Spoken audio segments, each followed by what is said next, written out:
Blog Talk Radio.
Of our own device.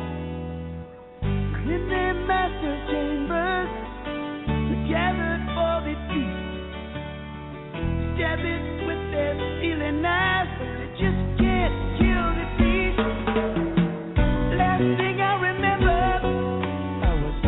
running for the door. I had to find the passage back to the place I was before. Relax at the night. Welcome to Paranormal Geeks Radio. This is your host, Jim Heater. It is February 11th, 2014. It is 1 degree here in central Illinois.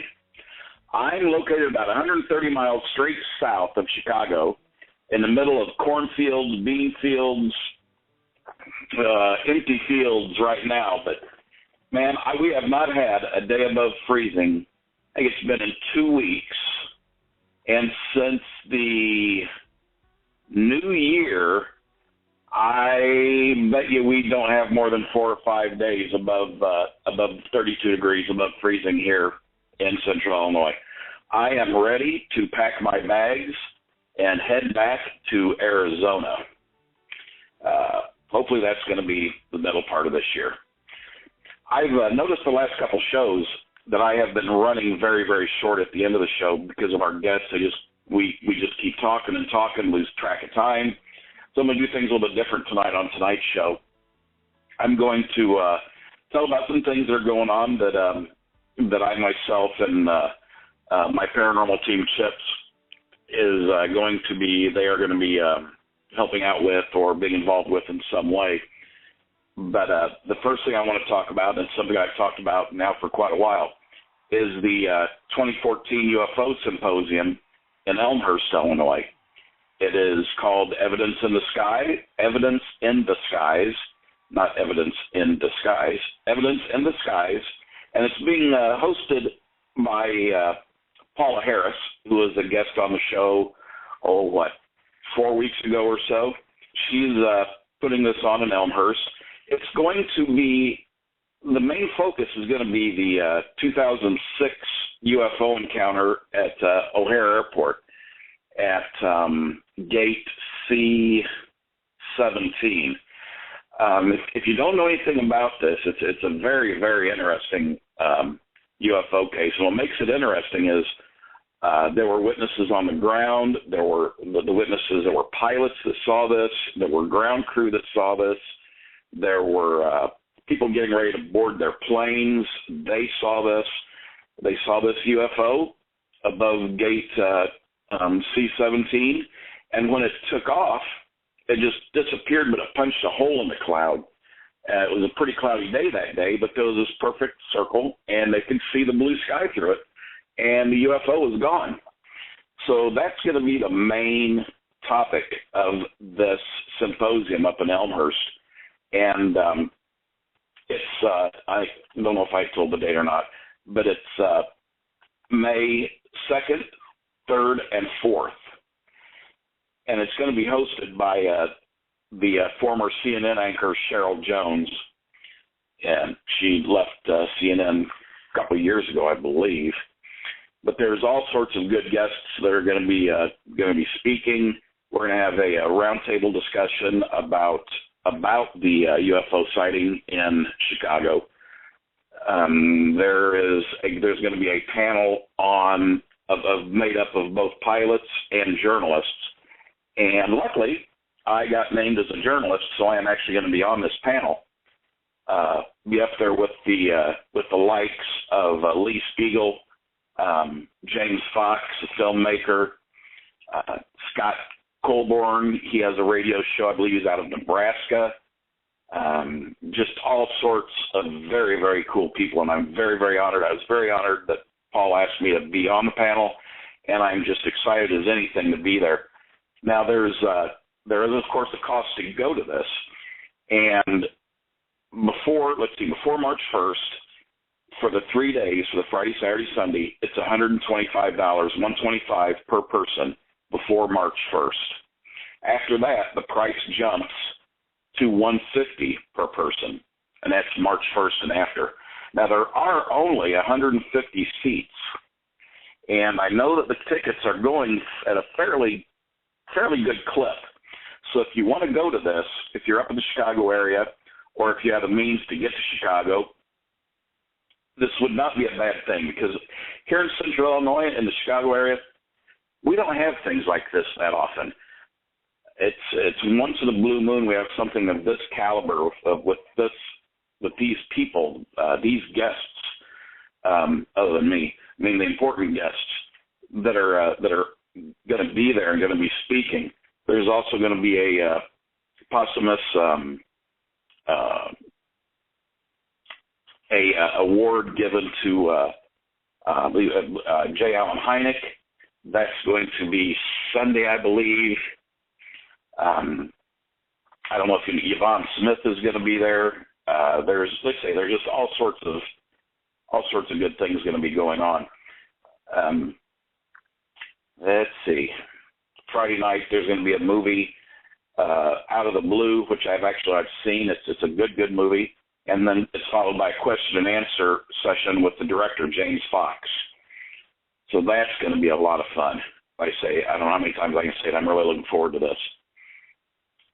And let's see, and then the next weekend, I believe it's next weekend, it is it's a couple weekends after that, May 31st. May 31st down in Mattoon, Illinois, there's going to be a Heroes Ball. It's kind of like it's an adult prom. It's the funds that are collected for this go to Operation Homefront, Illinois. It's being put on by our good friend Becky Guyman. She does a couple of small paracons down there in the Mattoon area, and she wants to do something different this year. She's doing. I'm not involved in it. The Heroes Ball. It's adult prom. It's May 31st.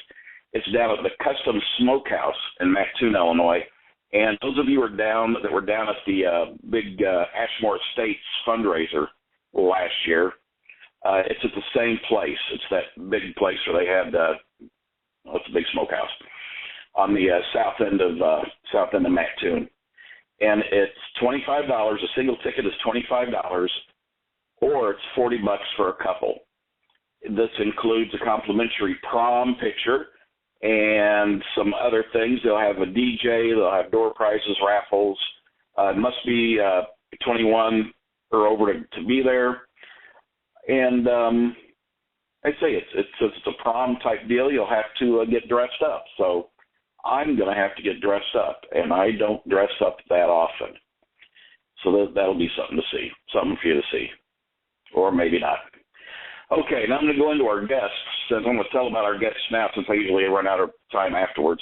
On the 18th, I have Miss Kim Trotman.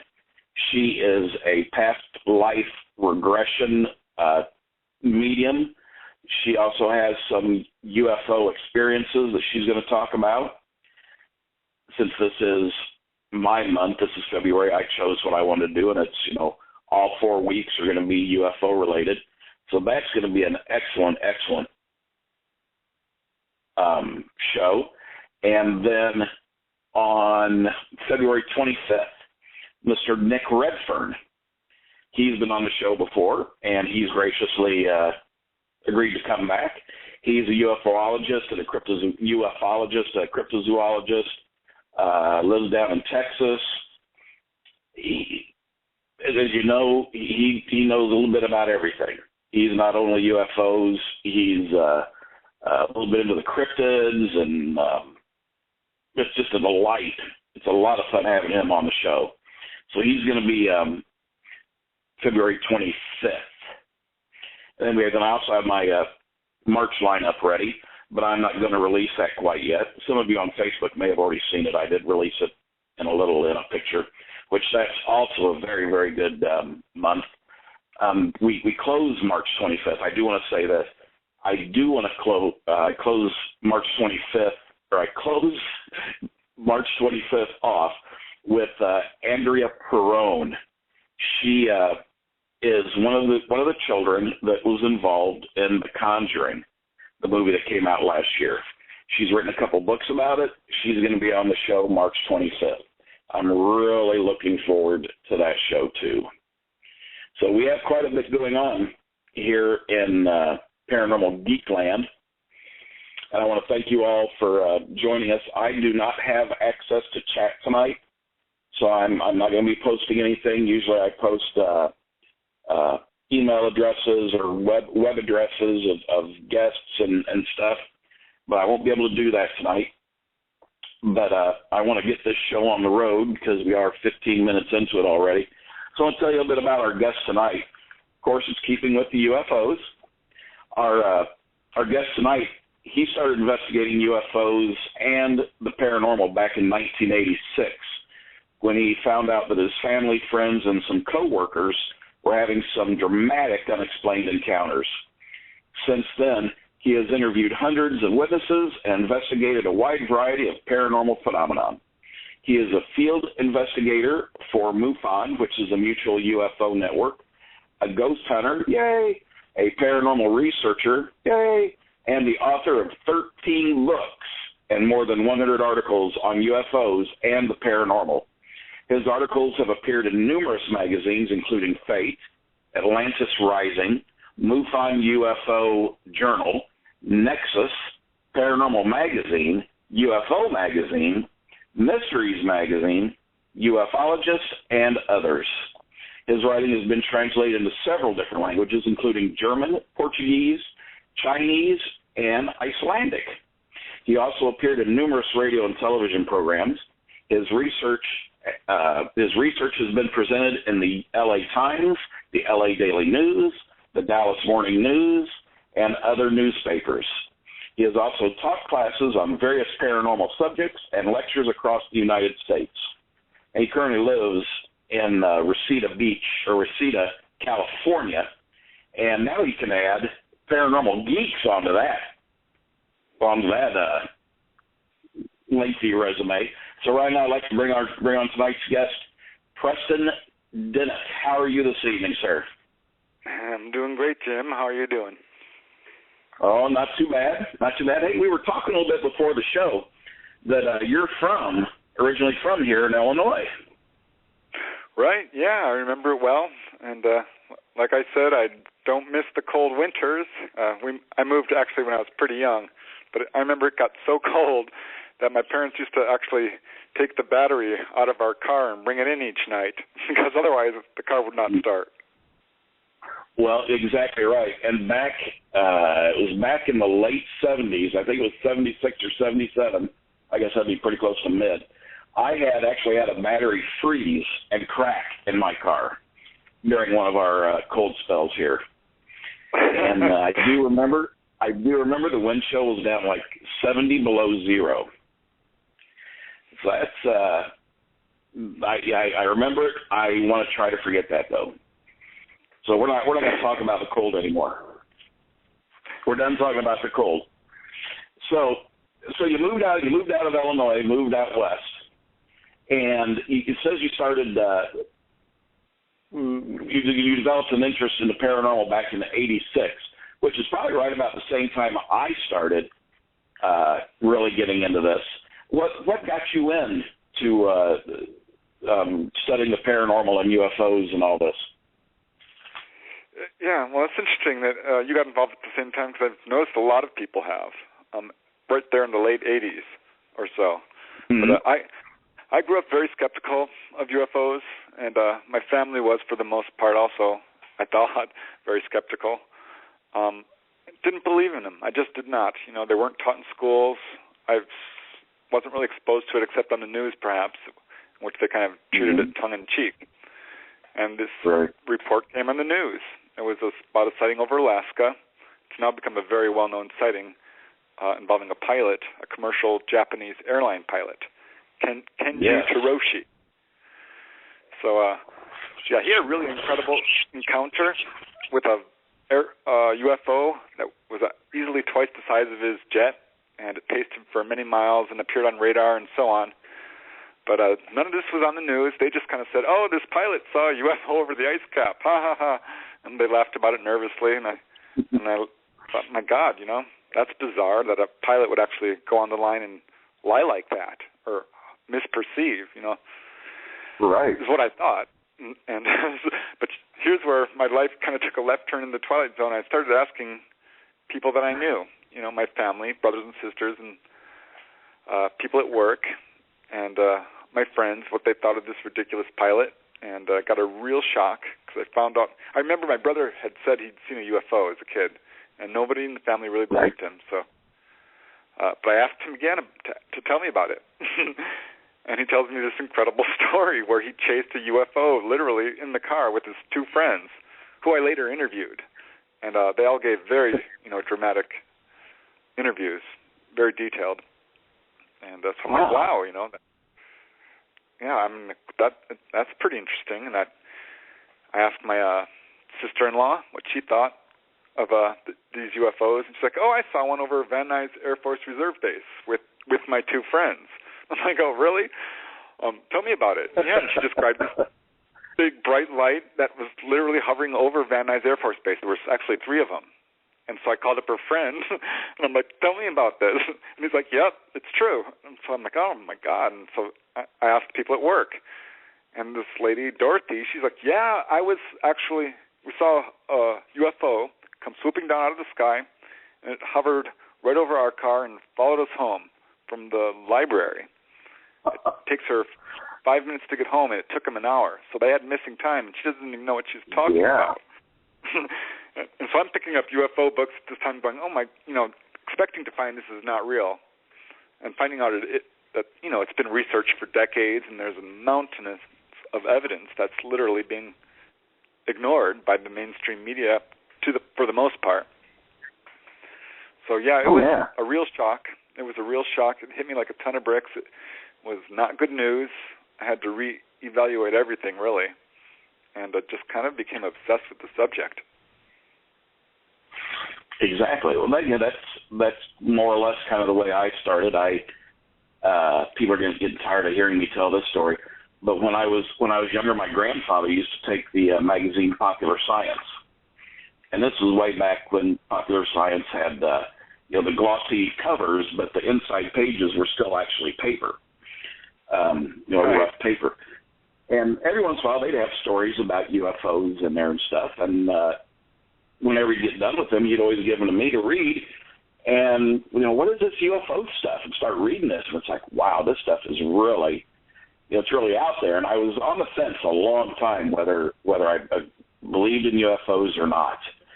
And I really kind of didn't until, I think it was 2006 or 2007 when I saw my first and only one. And it's like, yep, they're out there. We're not alone. And that really opened me up, I believe, for a lot of different things. But yeah, have you seen one yourself yet? Yeah, I have. Actually, I've seen them a number of times. It wasn't long after I started investigating this stuff, actually, that I started having some sightings. I was going up into these areas where they were being seen, when people said they were seeing them, and I started seeing some very unusual light activity, which was kind of ambiguous. But I had a couple of really good sightings. One was a metallic craft with three little indentations, perfectly circular. It was a triangular object, very large. I saw that. So, I had actually a couple of people who I was interviewing who were having really incredible encounters, and they were able to take me out. Two people were able to do this, and a number of people have tried and not been able to do this, but these two people did, where they actually took me out to see a UFO, and it came down. So I've had some pretty incredible sightings, which are having a lot of sightings already. That's cool. Oh, that reminds me, when you talking about your sightings, last week I had Chase Klatsky on the show, and she told me to tell you hi. All right. Well, so she worked a few years ago with MUFON. Right. Yeah. Okay. Well, then it also said here that you also are also meddle around with the ghost hunting too. Yeah, I was in UFO research. You don't really want to. You want to be objective, is what I'm trying to say, and you can't suppress evidence. And so people started telling me their stories.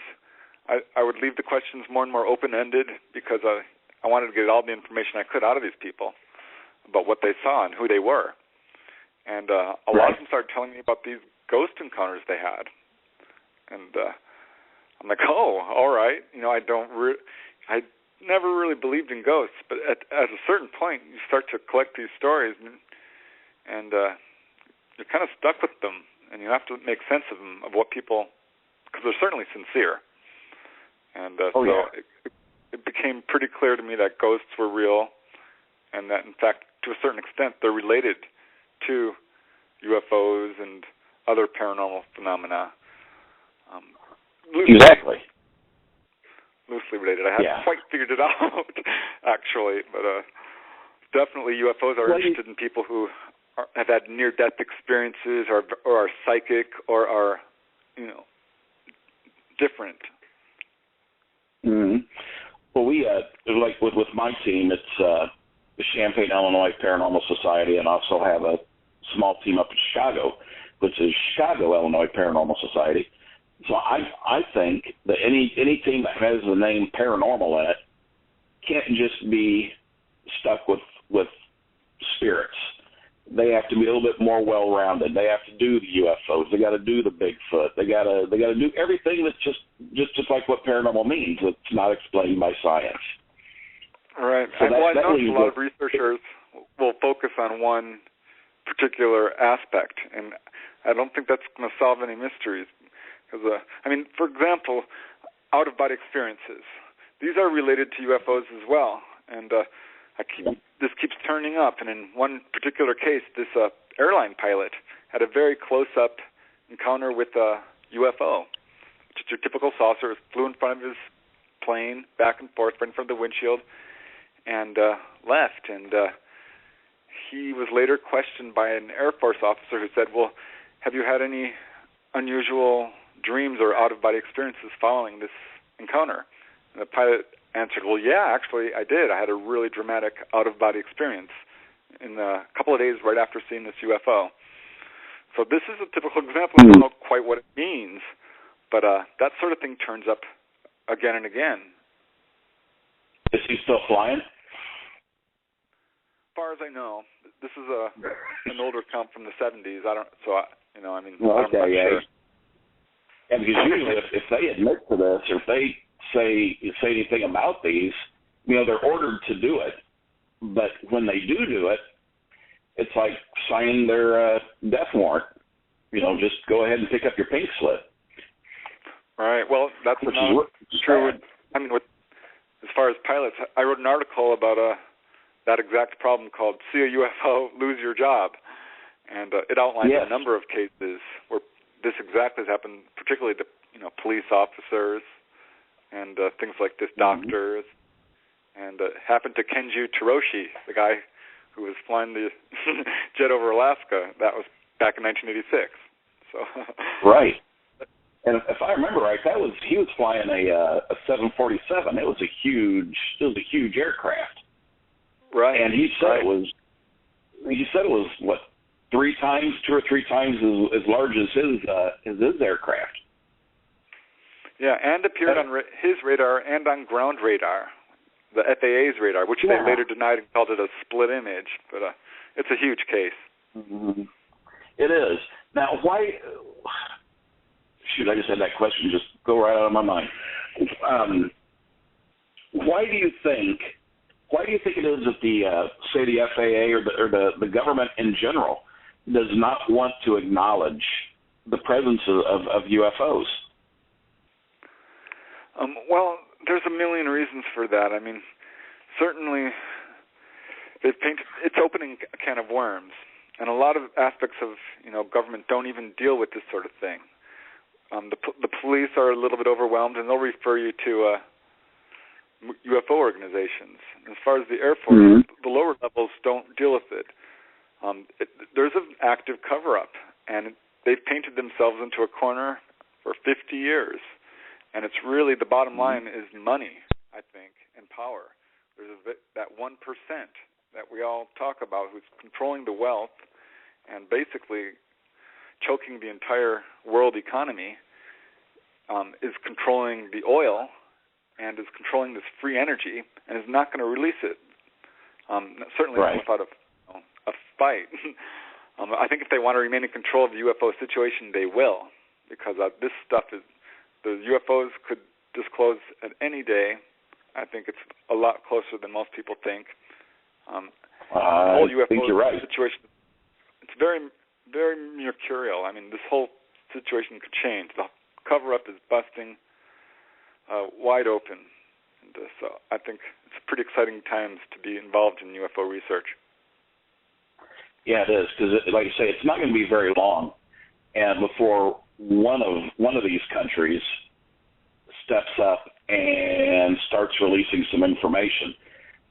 Just today, I got a little memo from MUFON about the number of reports for January for sightings, and it does it by country. And, of course, the United States is number one with 639 reported sites this year, which overall 747 sightings were reported to MUFON. And it says in this little thing they sent me that it's a 45% increase over December, over the month before. So, like I say, things are picking up. I went with those statistics, and I went back a couple of years, and they're half what they used to be. So it is definitely escalating in terms of the number of reports. And I think what we're looking at there on that statistic, which I've seen, is not fully accurate, because we know as UFO researchers that only 1 out of 100 people even report their sightings. Literally, that's the question I always ask people.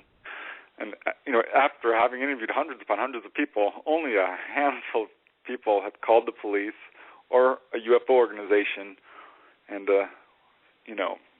anyone in any official capacity. So it's a lot higher than those numbers we're seeing.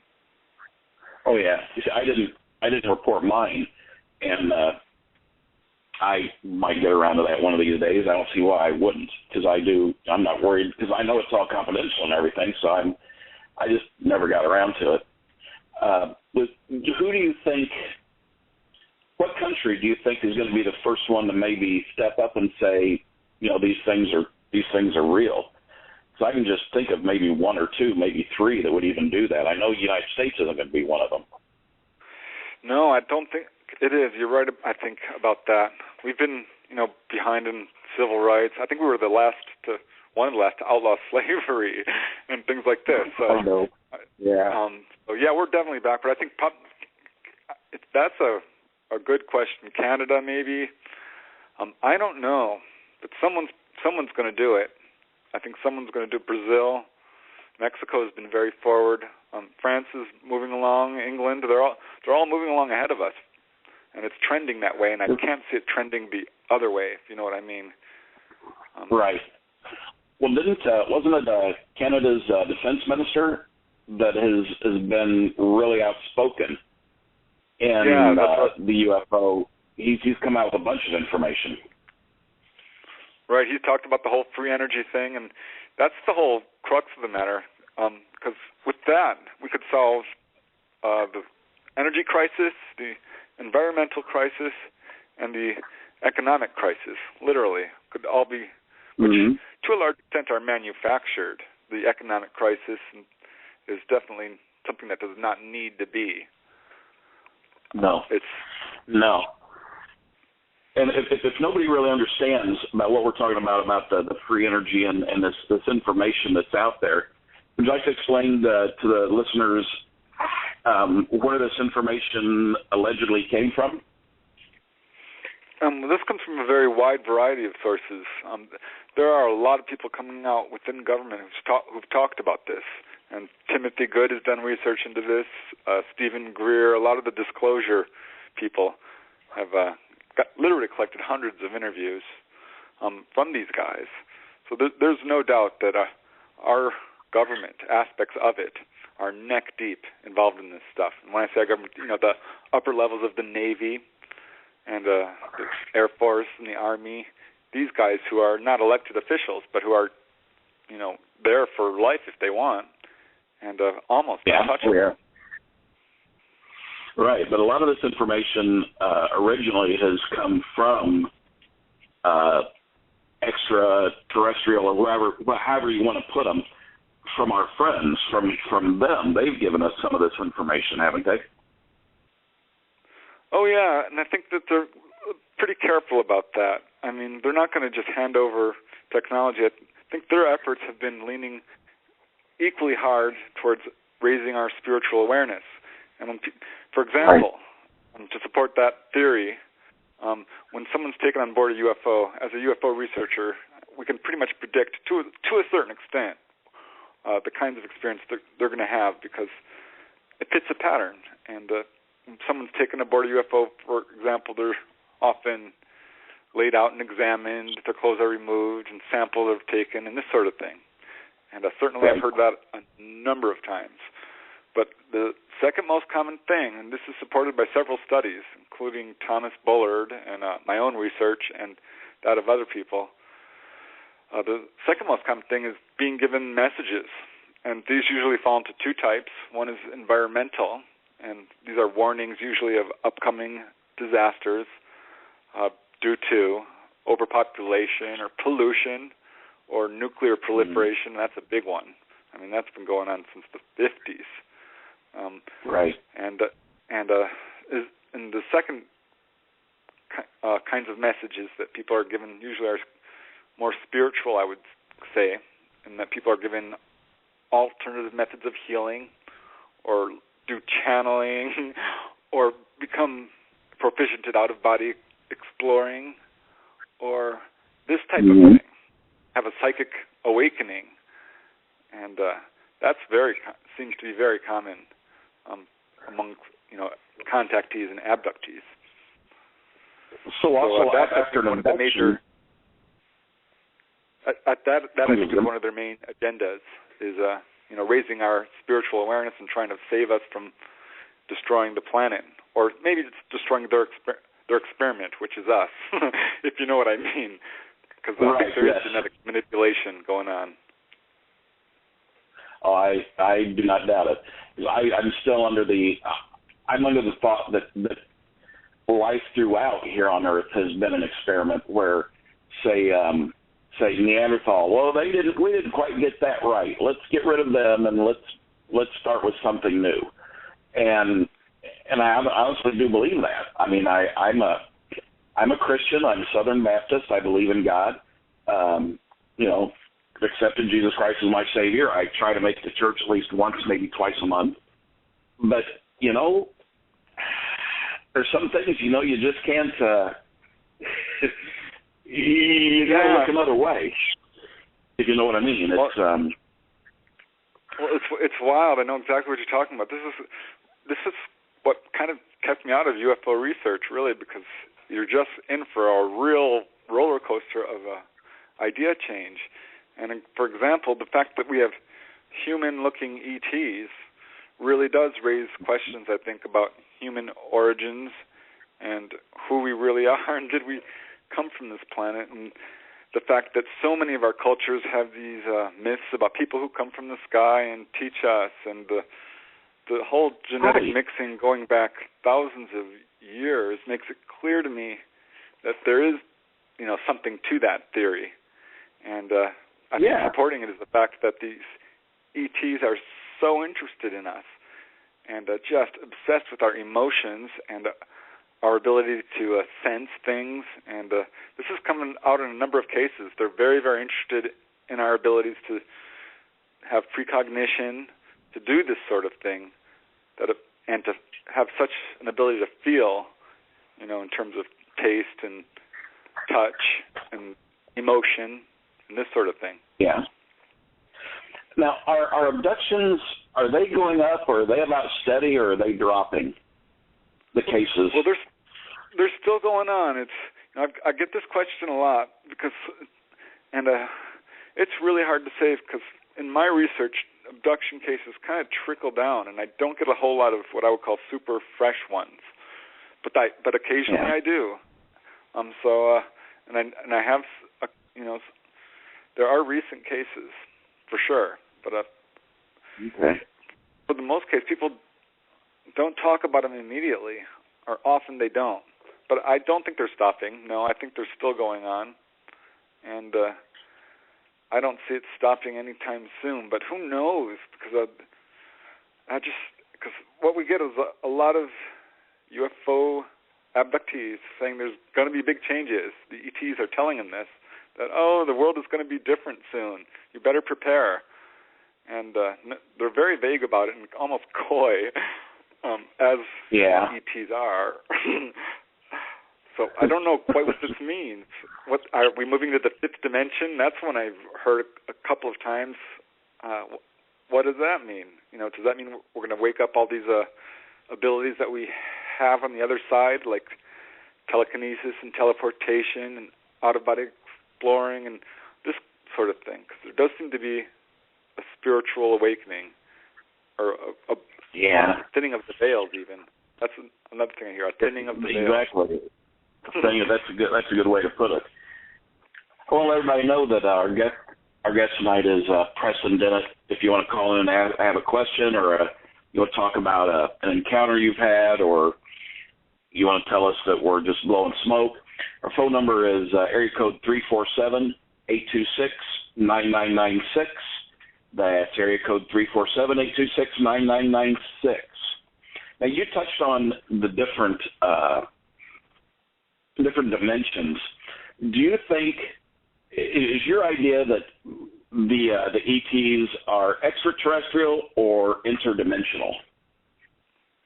I'm going to say that's I'm going to call that a trick question, because I think that we ourselves are physical beings, but we're also interdimensional and do have the ability to do a number of things that a lot of people wouldn't believe, such as teleportation and going out of our body and traveling through other dimensions.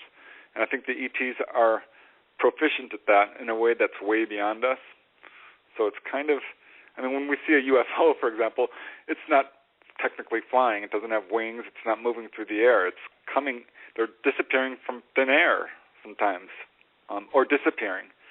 And here's a really weird example for the interdimensionality of UFOs, which is how they change size. And I was interviewing this one guy, and he's on board a UFO. It's a triangular craft, and he's laid out there, and he's talking to the ET, who's actually answering his questions, right?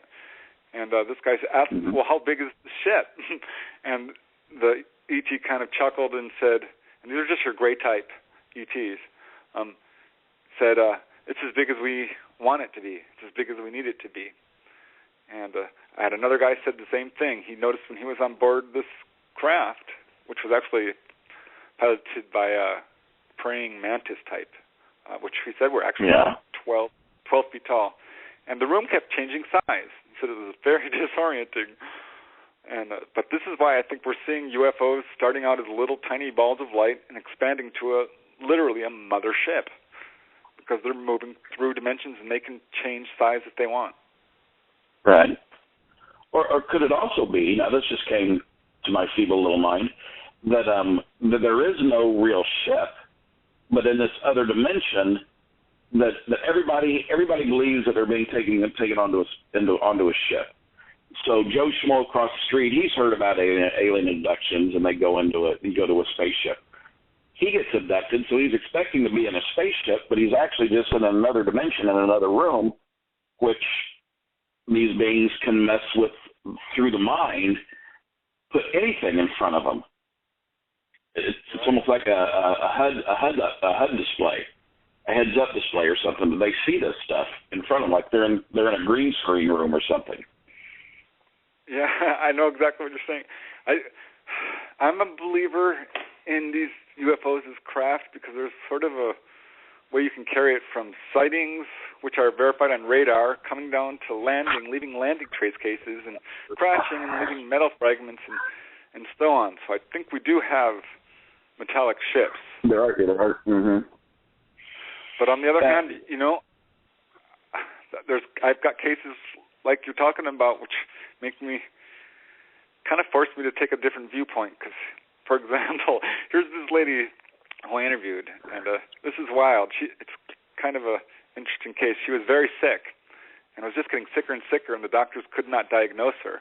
Some sort of a blood sugar disorder, but they couldn't. They just did not know what it is. And she was losing weight and was getting closer and closer to death, really. And when she woke up, and she was not inside a UFO, but inside this room with carpet and cubicles, and it was vast, and there was this ET, or non-human figure, I should say, walking towards her, and he was 7 feet tall, I believe she said, very large head with a huge forehead, orange straw-like hair, a giant long cape, and he ran up to her and says, "It's your turn now," put her on a table, and started pressing all these instruments against her, which caused her intense pain. And she's screaming and screaming, and she wakes up and back at home and freaking out, running through the house now, trying to wake everyone up, and no one in her house will wake up. Her whole family is in that weird kind of psychic sleep that UFOs put people in. And so after a while, she finally gets them up, and she's cured. She's cured of her illness. So I don't know. I've heard of cases of that. Yeah. Was she taken inside a UFO? Doesn't sound like it. I mean, unless UFOs are carpeted. No. But when you talk about other dimensions, you can. Reality there is constructed differently, and for that matter, it's constructed differently here, I think, than a lot of people believe. It's, as physics say, it's mostly a hallucination. It's an energy matrix, kind of a frozen energy matrix, and not solid at all. It just appears to be solid.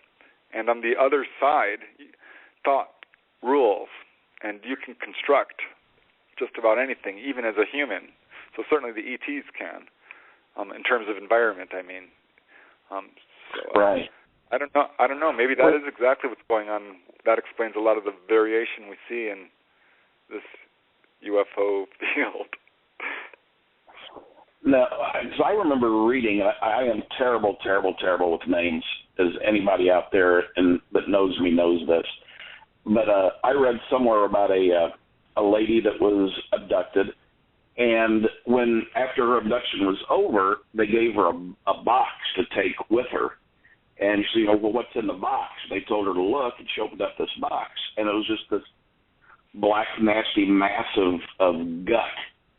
And, so what's this? She says, well, this is what was inside your lungs, and we have cured you of your lung cancer, or something to that effect. Does that story ring a bell with you?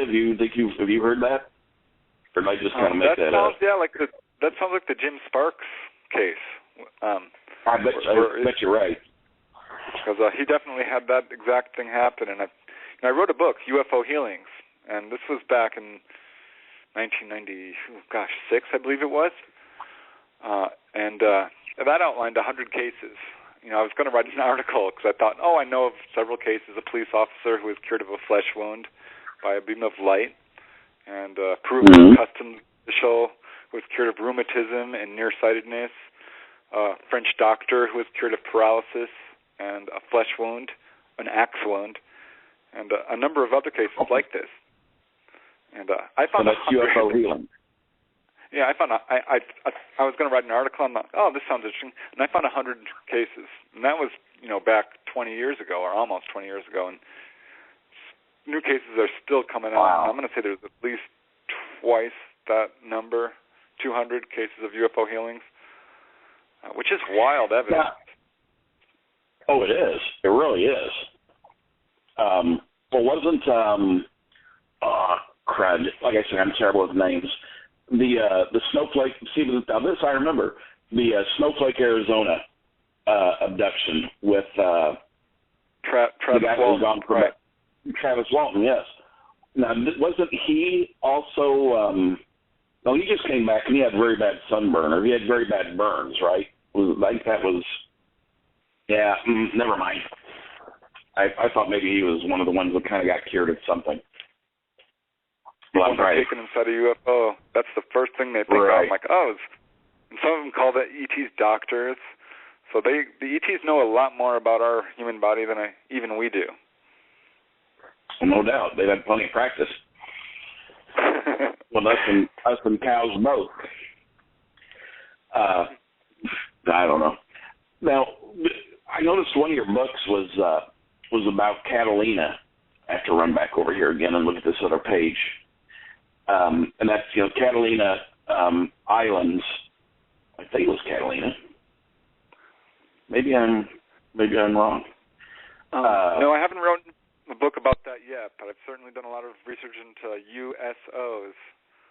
Right, that's exactly where I was going with this. Because a lot of these UFOs are not picked up by radar, and whether that's a stealth technology or popping in from another dimension, it could be a number of different things.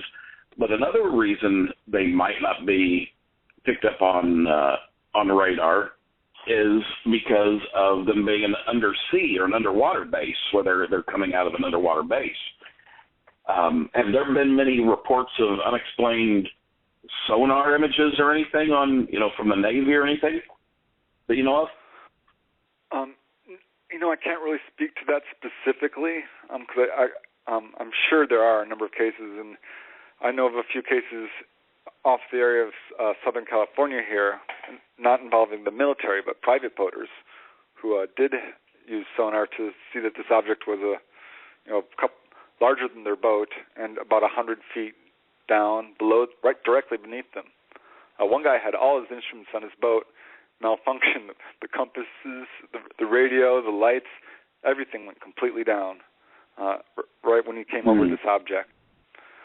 And but I've got a number of USO cases, and I think you have to remember that we have UFO activity occurring pretty much across the entire planet. And when you think about how most of the planet is water, it only makes sense that they're going to be there too. And I think there's a lot of evidence for some of this USO activity and underwater bases, particularly here in Southern California.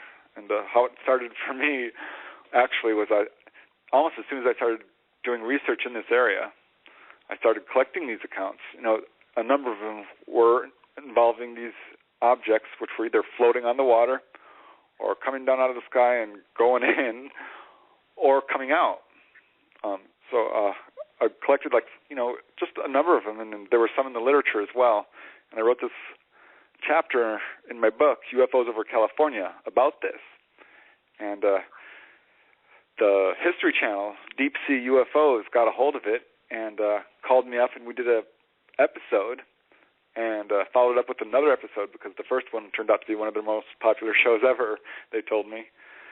And I just got a flood of accounts from that. And what was the name of that book? UFOs over California. UFOs over California. Yeah, and I collected a bunch of other cases, and I wrote this article for Fate magazine. Is there an undersea UFO base off the Southern California coast? And that article really had legs and just appeared all over the place and got me a bunch of other calls and interviews and emails. And basically I built up this theory that there definitely is a base, because I have not only all these cases of objects coming in and out of the water here, but some involving large numbers of objects. And when I say large numbers, I'm talking not 10 or 20, though there are cases of that, but a couple of hundred. And I've got, more than one case of that, 3 or 4 cases involving large numbers of objects. So my question is, where are these objects coming from? Because they're not coming from above. Normally when someone sees a UFO, it's swooping down out of the sky. Not in this case. They're coming from below. Some people saw them coming from behind the ridge. Some see them coming directly out of the water. But my guess is if there's not a base, there's definitely a parking lot, right, of these objects. Mm-hmm. Yeah, because there's a very famous film. I believe it was taken in the 50s. I believe they're off Catalina Island of a UFO traversing the opposite side. The guy was out.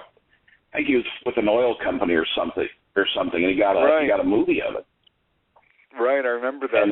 I remember It's actually pretty good footage. Not great, yeah, not as good as some of the footage, but absolutely fits into this pattern of UFO activity in this area, which I dated back to 1948 when this undersea mass was being detected by Navy ships. This is off the Northern California coast, and the Navy sent up a ship to survey it, and they tracked it down to the Southern California coast with their sonar, and it went out to sea about 150 miles when they lost it. But at one point they were able to, sonar this thing. It was a very, very large object, and this was way back in 1948, and so it's just escalated since then. Wow. Well, this has been a good show so far. What we're going to do, we're going to take maybe a 5 or 10 minute, that's going to be about 10 minutes, a 10-minute break. So the listeners and us, we can refresh ourselves and fill up my cup of tea again. So we're going to take like a 10-minute break. I'm going to put everybody on hold, and we will be back in just a minute or two.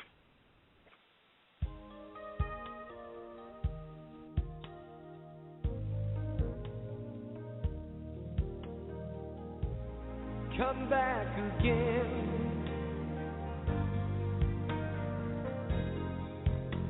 I want you to stay next time.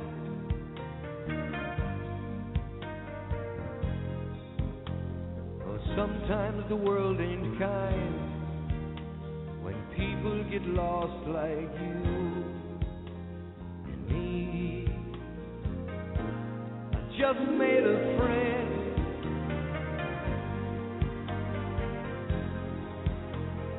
Friend is someone you need.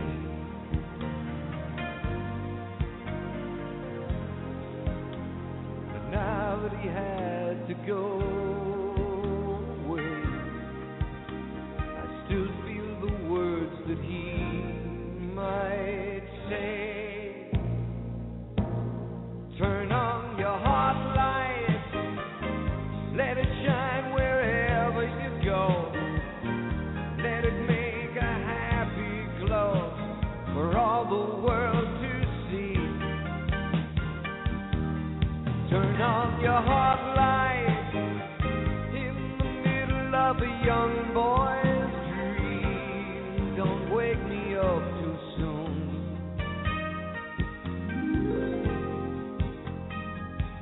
Gonna take a ride across the moon, you and me.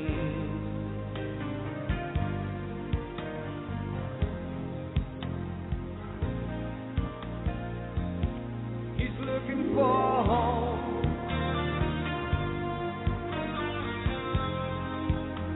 Cause everyone needs a place.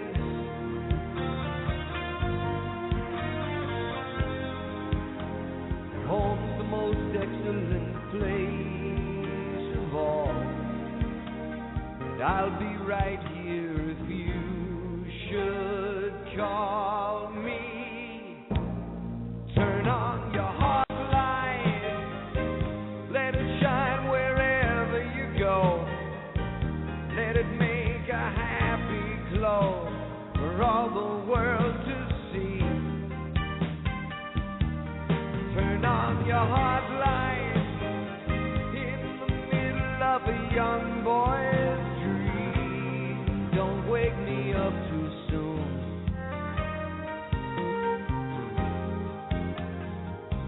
Gonna take a ride across the moon, you and me.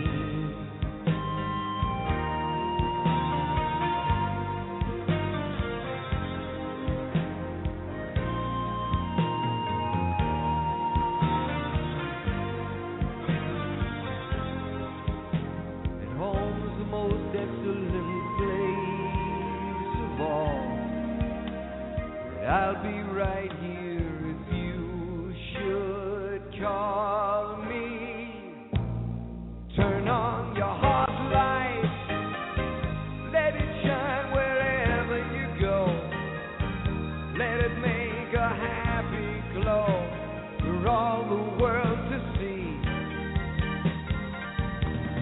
Turn on your heart light in the middle of a young boy's dream. don't wake me up too soon.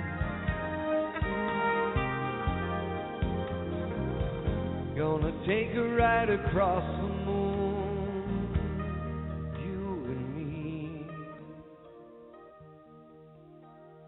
Turn on your heart light now. Turn on your heart light now.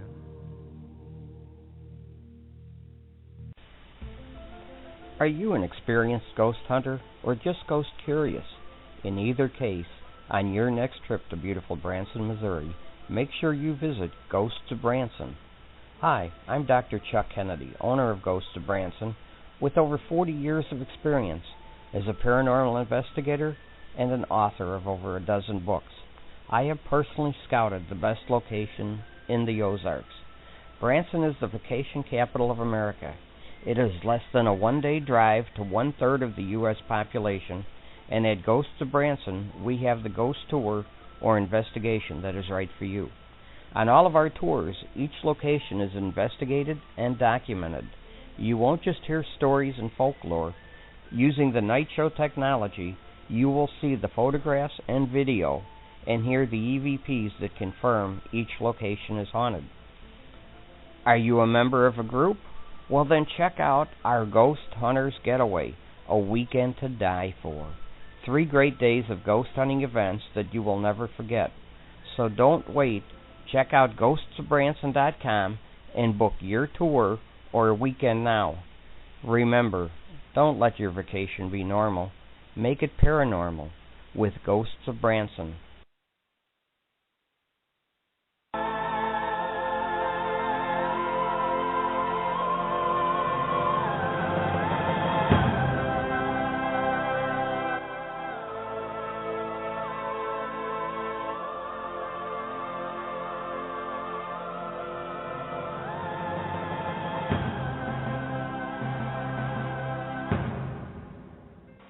I'm Devon from Mysterious World TV, and I'm so excited to be telling you about an incredible event that's going to take place in May 2014.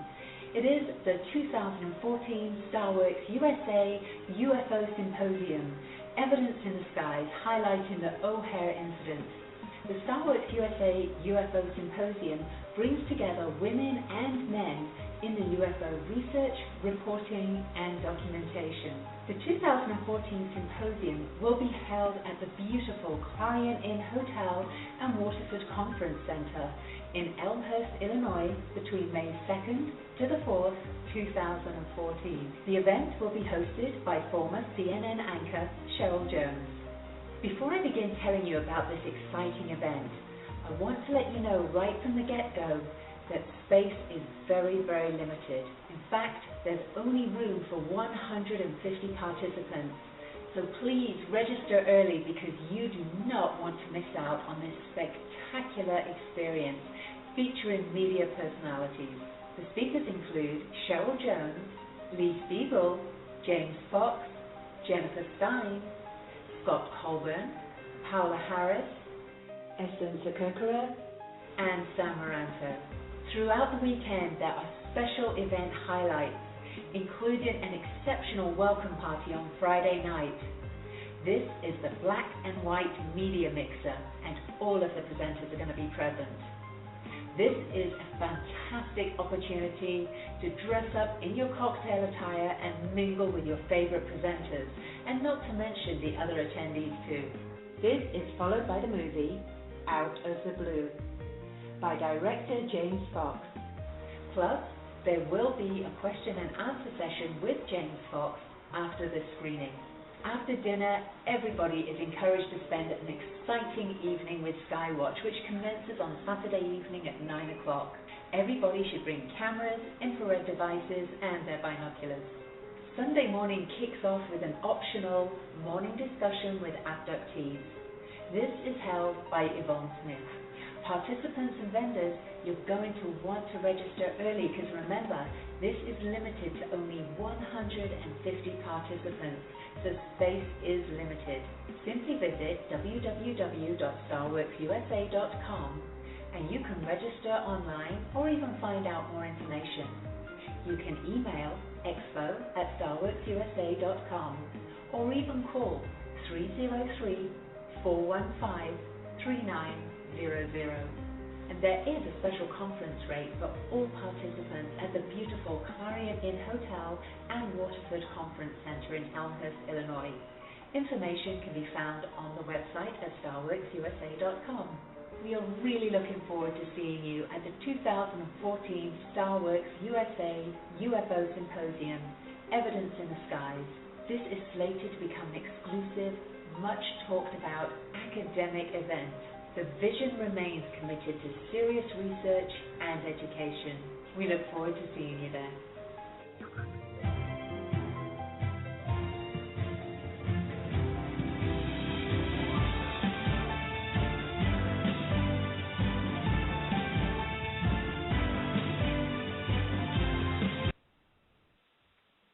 Welcome back to Paranormal Geeks Radio. This is your host, Jim Heater. Our guest tonight is Preston Dennett. And if you have any questions for Preston, any comments, anything like that, our phone number here is area code 347-826-9996, 347-826-9996. And we are back. So, see if we can figure out a place to pick up. I know that along with UFOs, you are also interested in cryptids and Bigfootery, aren't you? Yeah, kind of got dragged into that kicking and screaming, but certainly have done some research into Bigfoot, wrote a book about it for children, and also did a study of all the California accounts. And California is very populated with Bigfoot. It leads the United States in terms of number of reports, and has a very large population apparently. Not only in Northern California, up where the big redwoods are, but down here in Southern California, out in the desert areas, and the Los Angeles National Forest, which kind of really surprised me because that's pretty close to a civilized area.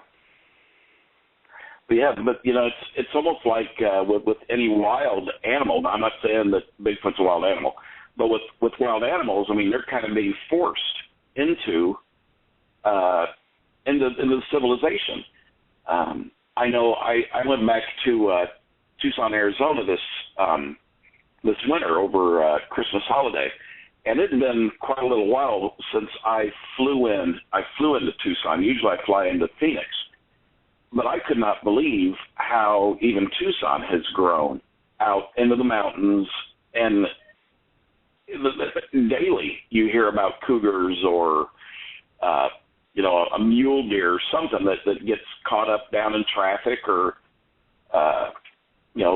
something like that. I know my nephew had it was a small dachshund. It was a big hairy. It wasn't big hairy. It was a hairy dachshund. It had long hair. That the mother and one of her pups was outside, and the mother they heard the mother barking and carrying on, and they went out back just in time to see a wildcat or whatever carrying this smaller dachshund over the wall, and that was it. They never saw him again, and they live in town. It's not quite in town, but it's up in northern Tucson. But everything's getting shoved towards civilization. But it is odd when you hear about them in the more populated areas. And there are several cases where people have seen Bigfoot in walking down through towns and things like this. And I don't know. For me, I found the evidence absolutely persuasive.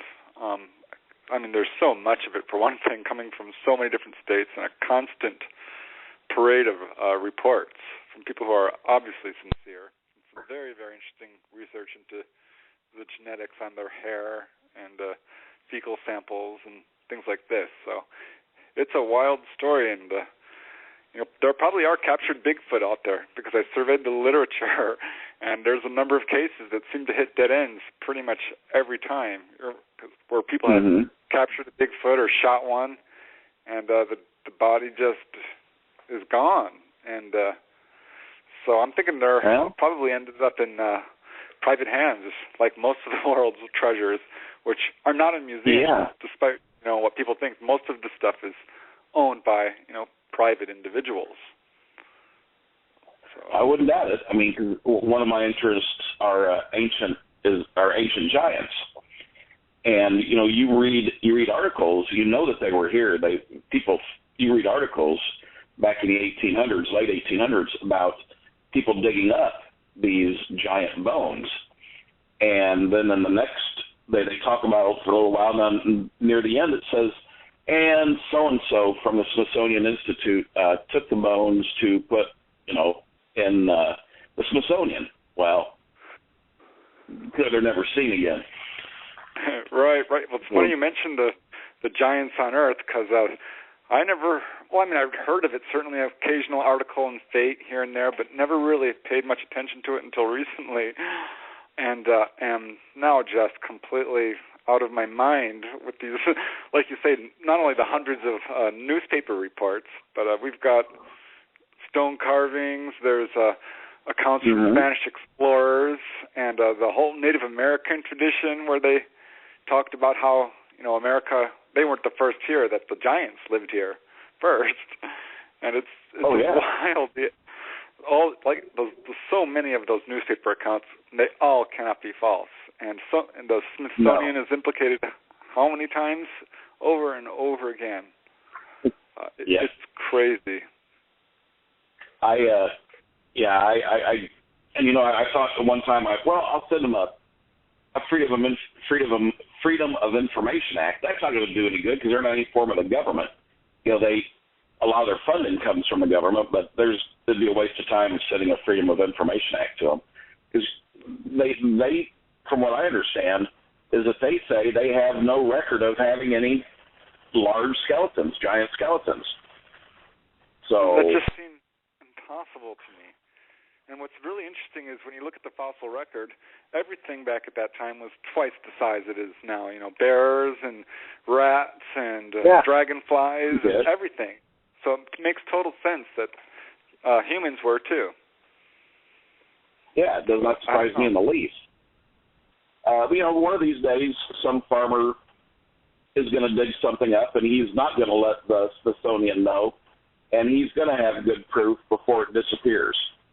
And hopefully he will make a copy of his memory card, so when whoever confiscates that also, he'll say, yes, fine, go ahead, but I still have proof. And maybe it's out there. Another bone hidden in their cellar. Yeah, someone's got this evidence for sure, and you can go to places where these giants were found, like Lovelock Cave, I believe, wasn't that in Arizona? Yeah. And other places. I was thinking, a really determined researcher can actually dig these articles up because they're out there and already collected together by various researchers who've looked into this. And you could definitely find some evidence because these locations are listed by name, and there's a lot of them. Yeah, there are. A whole lot. One of the guests on our show, his name's M.K. Davis. If you go on YouTube, you can get into some of his Bigfoot video that he works on. They're not his videos; it's video that he's got a hold of, and he does stabilization and tries to clear things up on them. Him and a gentleman named Don, and I feel bad because I can't remember Don's name, but I'm doing good to remember Don. They went to a Lovelock Cave, and they were exploring it, and they found a huge handprint on the ceiling of the cave. They took a picture of it. Wow. They took pictures of it. They had a knife, like it was almost like a smaller than a Bowie knife, but it was one of those, a nice outdoor knife, sitting next to it, and it was maybe twice the size of this knife. And you could see all the fingers. I believe you could see dermal ridges on it, but it was the handprint was huge. And they took pictures, they made it known, and then when they went back, it was gone. It was like it was cut out. It's no longer there. Huh. So that sucks. Either some tourist got it, or Bureau of Land Management went in there and took it out. I don't know, but all sorts of different theories on that. But yeah, there's just no way that they, with the evidence that we have, that they weren't here.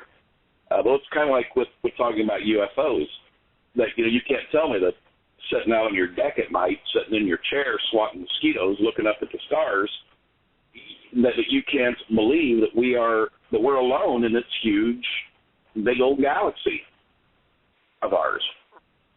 Right. No, I don't think so. And tying into UFOs and the giants is, I did research on Mount Shasta for my book Supernatural California. And Mount Shasta is a huge Bigfoot hotspot. It's a huge UFO hotspot. It's a spiritual mecca, really. Considered by a lot of people to be a very holy place, and attracts all kinds of people who are very, into that kind of thing. And what's really amazing to me is the dozen accounts, at least a dozen more actually, of people who claim to have actually gone inside this mountain. And they claim it's hollow, and there's a city, and there's people that live in there who are, essentially giants. They're 10 feet tall and human-looking, tall foreheads, long hair, fair skin.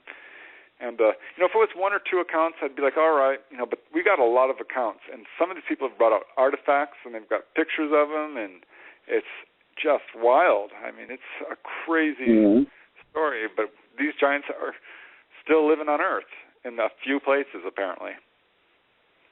Yeah, I've heard about that.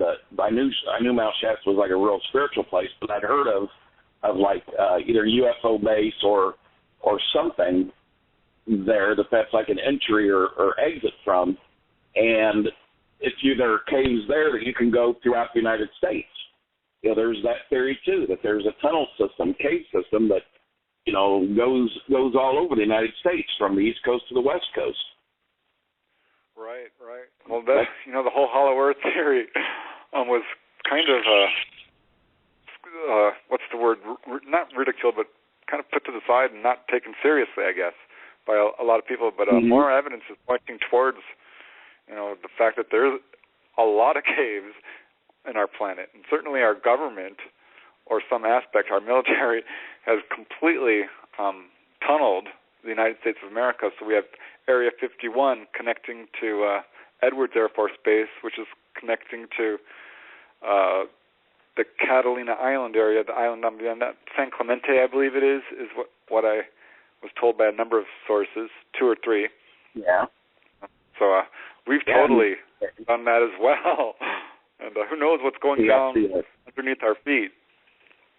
You got the underground base there in northern New Mexico, there at Dulce, which I'm sure is, and I'm sure that it's tunneled out. I mean,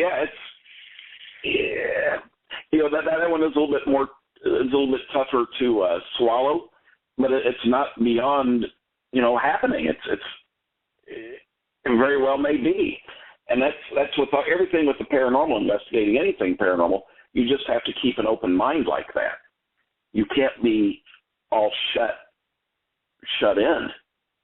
Right. Well, here's a weird case. This guy I interviewed was driving through the Fresno Desert. This is in Southern California, or Central California, and with his friends, and most of them were asleep in the van except for the guy in the passenger seat. And they see these pair of bright lights coming straight towards them, and they're thinking it's a jet because it's very bright, about to land on the highway. And they're freaking out when this thing scoots to the side of the highway, and it's not a jet at all. It's just this object, these balls of light, and it doesn't crash into the ground. It's as if the ground opens up and swallows them, they said. And I've gotten a couple of cases like this where UFOs move through solid earth or trees or something like this.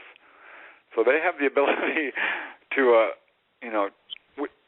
turn solid matter so they can move through that. We already know that in terms of abductions, but they can do it with their ships as well. Wow, I didn't realize that. Didn't know that. That's interesting. Wow. Yeah, so their technology is so far ahead of ours.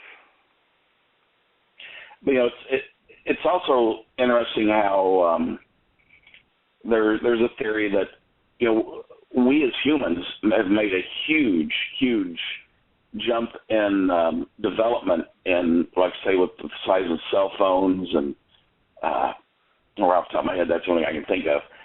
But a lot of this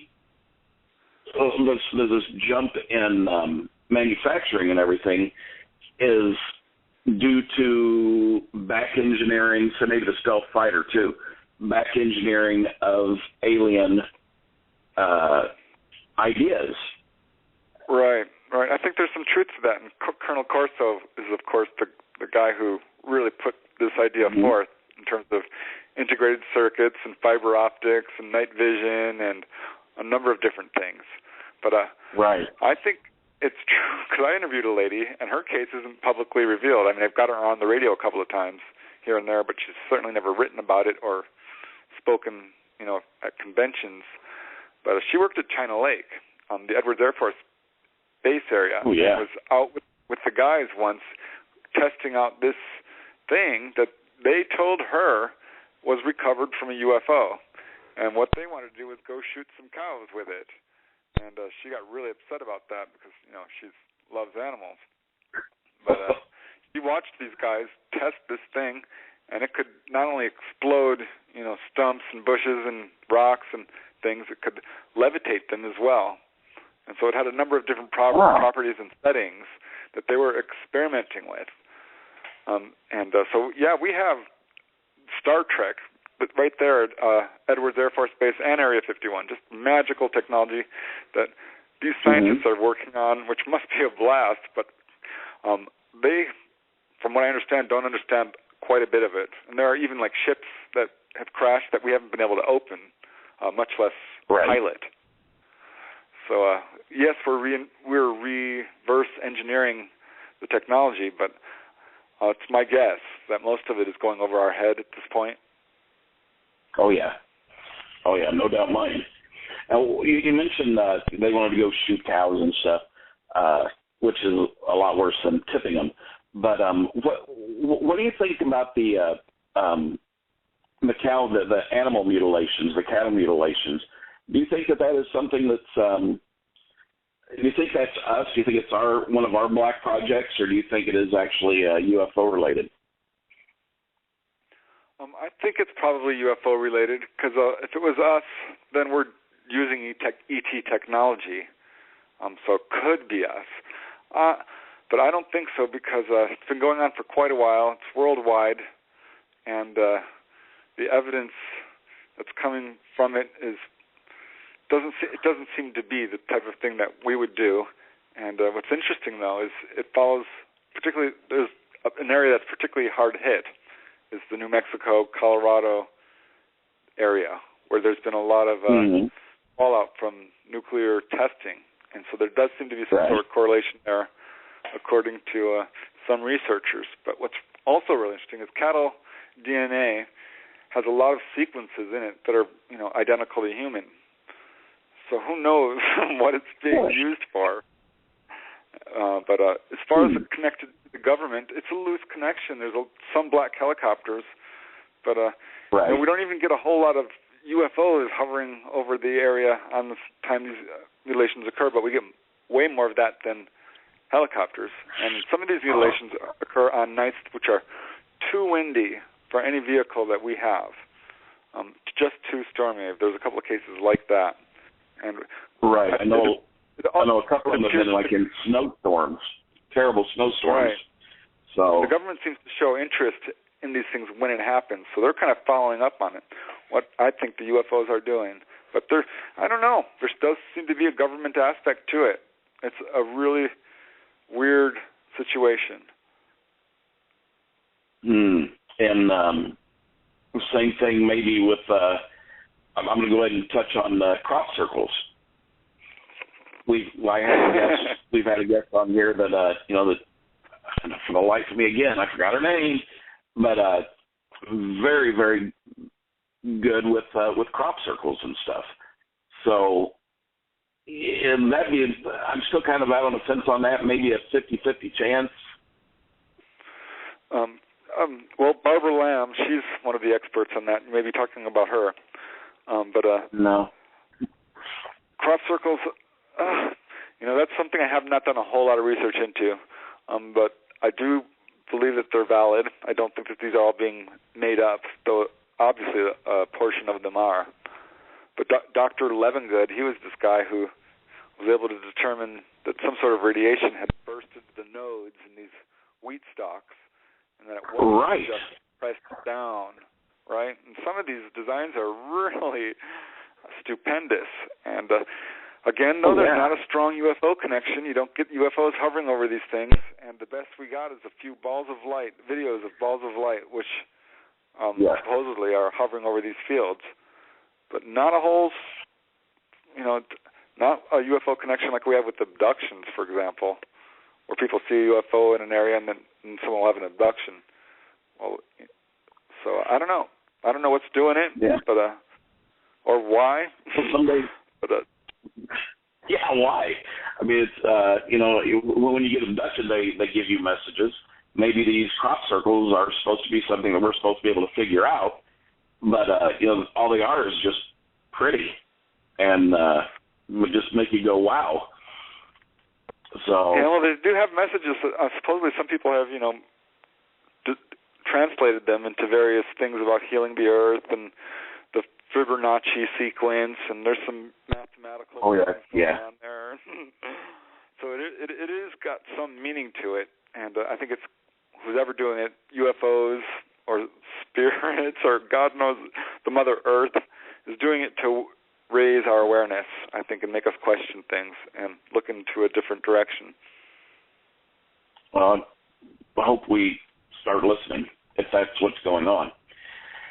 Now, at the very beginning of the show, I mentioned you're the author of 13 different books, and I'm going through online here, and I usually, whenever I'm doing the show, I will put this information in the chat room and everything, so people in chat can pull it up and take a look at these. But on your web page, which is PrestonDennett.weebly, which is WEEBLY.com, PrestonDennett.weebly.com. You have a section here with your books, and these are really, really nice. These are like really nice books. I'm going to have to, when my ship comes in, I'm going to have to order a bunch of these. Especially the first one I'm looking at here is UFOs over New Mexico. And there's other than Roswell, there's another big UFO crash that happened in New Mexico. Wasn't there? Maybe back in the 60s? Right, Aztec, New Mexico. Yeah, Aztec, Mexico. It's really interesting because, I did research for UFOs over New Mexico, but prior to that I did UFOs over California and New York, and they both had a number of UFO crash cases. I knew New Mexico had to have at least, 3, because there was the Roswell and the second Roswell craft, and this Aztec thing. But I found that New Mexico had more than, I think, any other state, and a dozen cases of UFO crashes, really, or more for that matter. So, the history of what's going on in that state in terms of UFO crashes is crazy. And the Aztec UFO crash was panned, basically, by most UFO researchers after Scully came out with the book Behind the Flying Saucers, which he revealed it. He was the first guy to do it. And, at that time, this was before Roswell had even been publicized. And then after Roswell was publicized and UFO researchers started to take UFO crash cases more seriously, they took a second look at Aztec. And now a lot of researchers have come around to the other side and saying, oh, my God, this is a valid case. And some people have specialized in the Ramses. There are some researchers who have looked into this, and there's a book out about it now just recently.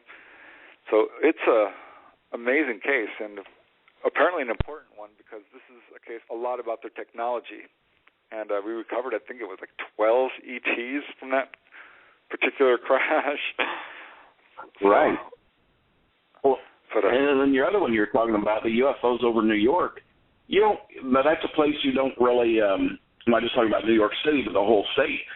You don't get. It doesn't seem like you get that many reports from New York. Or am I wrong? Well, yeah. It turns out it's a pretty active state. In fact, there's been a number of really important cases that took place in New York, and I would point to the Hudson Valley UFO wave, which was kind of like a super wave, really, and where the UFOs were just completely brazen and hovered over highways, over nuclear power plants, over homes and reservoirs, and in full view of dozens and dozens of people, hundreds in a few cases. And when was this? This was the late 1980s, 1988, 89, 90, that era. So that's upstate New York. But then there was, of course, I think what is probably one of the granddaddy of all UFO cases, next to Roswell and the Phoenix Lights, would be the New York blackout of 1965, which involved not 50 UFO reports, but several hundred. The newspapers said that they received several hundred calls from people reporting UFOs. And there was photographs taken. Pilots were watching these objects, church officials, reporters, all kinds of people were watching it from airplanes, from their buildings, from their cars, from the tops of roofs. Were watching these objects right when the power went out. Sometimes it was, before it. A lot of them were during, and just so many reports. And all this case is covered in your book, the UFOs over New York?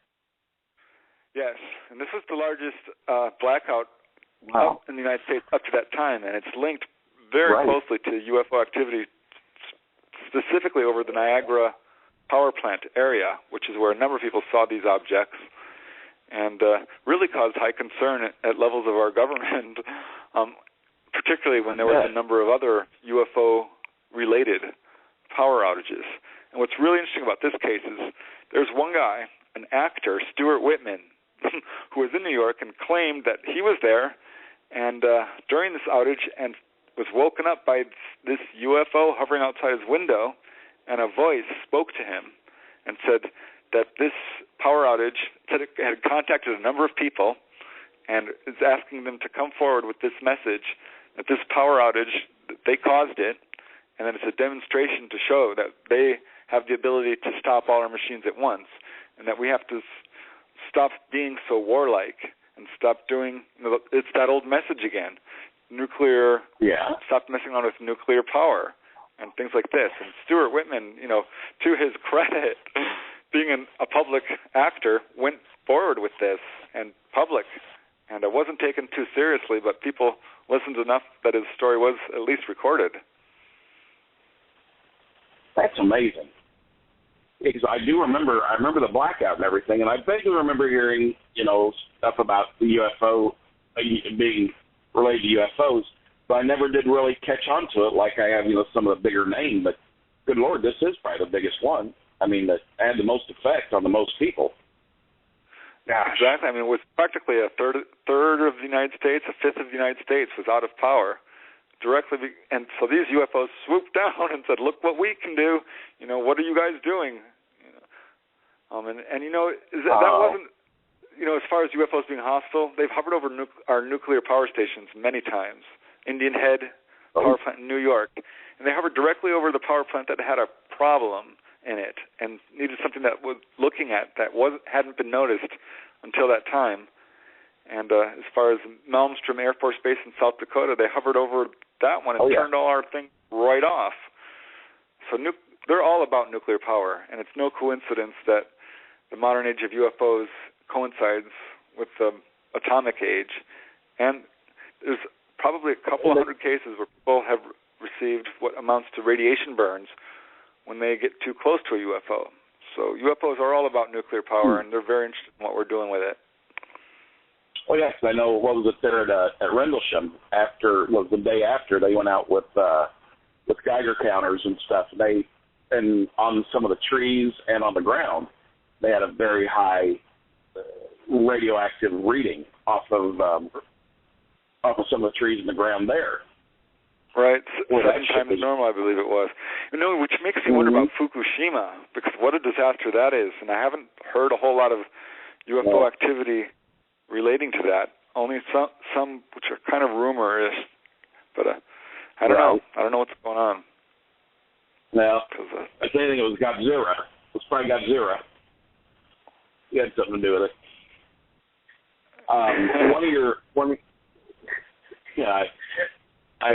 As soon as I said it, there was no laughter. It's like I could hear crickets. Anyway, one of your other books is Extraterrestrial Visitations. Now, that's just exactly what it says. It's interviews of people that have been abducted. Yeah, it was my 10 most extreme cases up to that time. And what's interesting, I think, about that book is none of those cases involve hypnosis. And not that I don't believe in regressive hypnosis as a valid tool to uncover abduction memories, but these people were able to recall without it. One guy recalled a childhood abduction, and Melinda Leslie, she had an extensive abduction which she recalled consciously, and a number of people had really amazing conscious encounters. So I think it's important to point out that the whole abduction phenomena does not rely on hypnosis. Okay, yeah. Well, yeah, that's true, because you look at cases of past life regression and stuff like that. That, like one of the very famous case, Bridie Murphy, where allegedly this girl was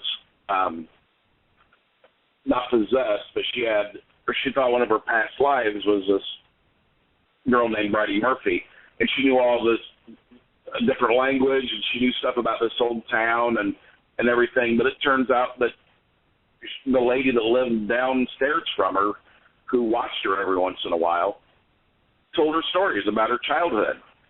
And it ends up there were a lot of correlation there, where it wasn't really a past life, it was just remembering stories that her neighbor told her. And there's a researcher who was able to gather some very convincing past life stories and was able to do some research on that. That's much more valid than Bridie Murphy. God, what is his name? Ian Watson, something like that. Right. But I think the whole past life phenomenon, there's absolutely something to that. And I've had some personal experience with that myself. So I'm having a whole lot of. Well, after my mother died in 1984, I got involved in dreams and then out-of-body research. I picked up Robert Monroe's book, Far Journeys, and he gave exercises on how to do out-of-body exploring. And so I did the exercises. Right. I never went to the Institute, but the book was enough for me. I actually got really good at it at one point. And and had a number of experiences where I recalled past lives and just stuff that was, really wild. I absolutely am a big believer of the whole past life thing.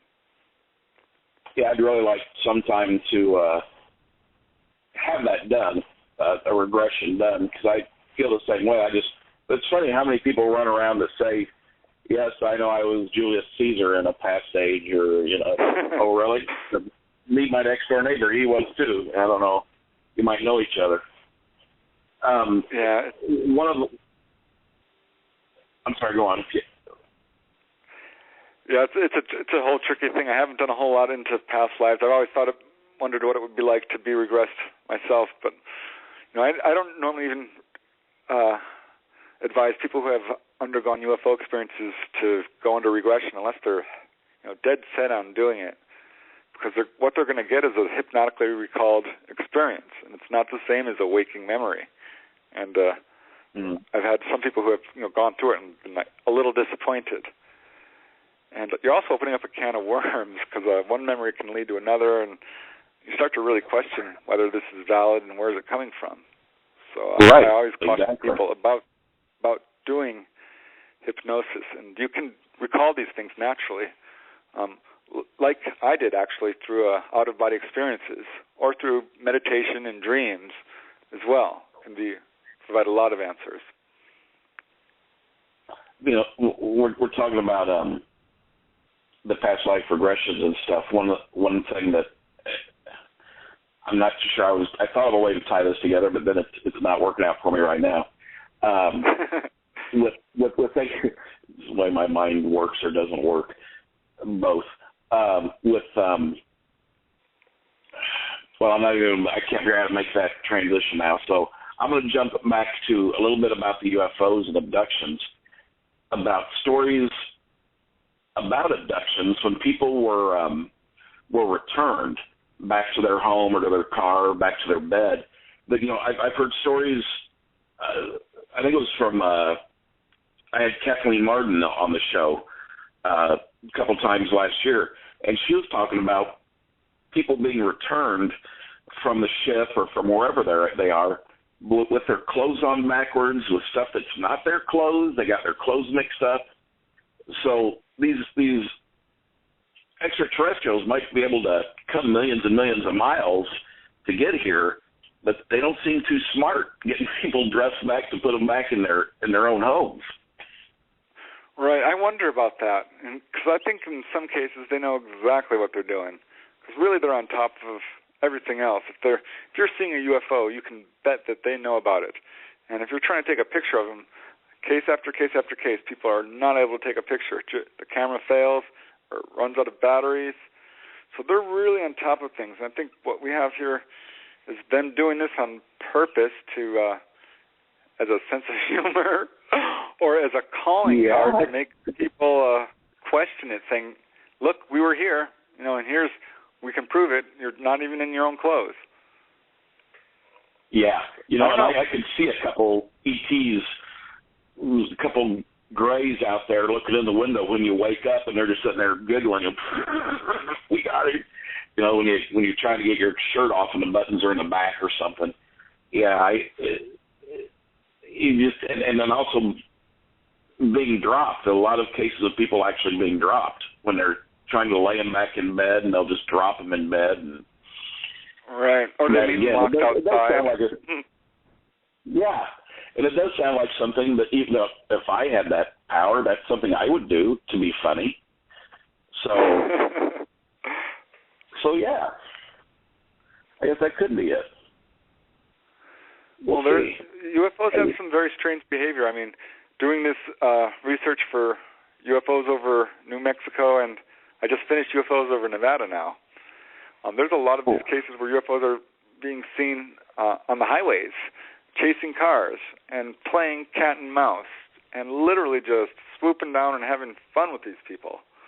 So, I mean, what are they thinking or doing, and who is inside these craft that are doing this? Well, I've got an answer, because I interviewed this guy in Louisiana, and he was taken on board a craft, and they took him to the control room, and he had the distinct impression that these guys were young, like teenagers, and they were playing with the craft, and they were darting around and cavorting and swooping and doing all these maneuvers that we hear about over and over again, where these craft appear to be putting on displays or just playing, So I think what we have is a situation where people are learning how to fly the craft, or at least this is what this gentleman, that was his impression, that they were playing. Hooligan aliens, that's what we need. Yeah. Kind of like it makes sense. Fonzie or something. Yeah, it does. When I was doing this research into UFOs over Topanga Canyon, this was a wave of sightings from 1992 to 1994, and the subject of the book that I put together, UFOs over Topanga, and it had all kinds of cases, right? Sightings and landings and abductions, the whole deal, and about 10 cases of people being chased down the highway by these objects, and one even lifted up right off the highway. So yeah, they're kind of terrorizing, though maybe that's not the right word, these poor drivers down the highway. Oh, that's interesting. Yeah, because that does sound like something I would.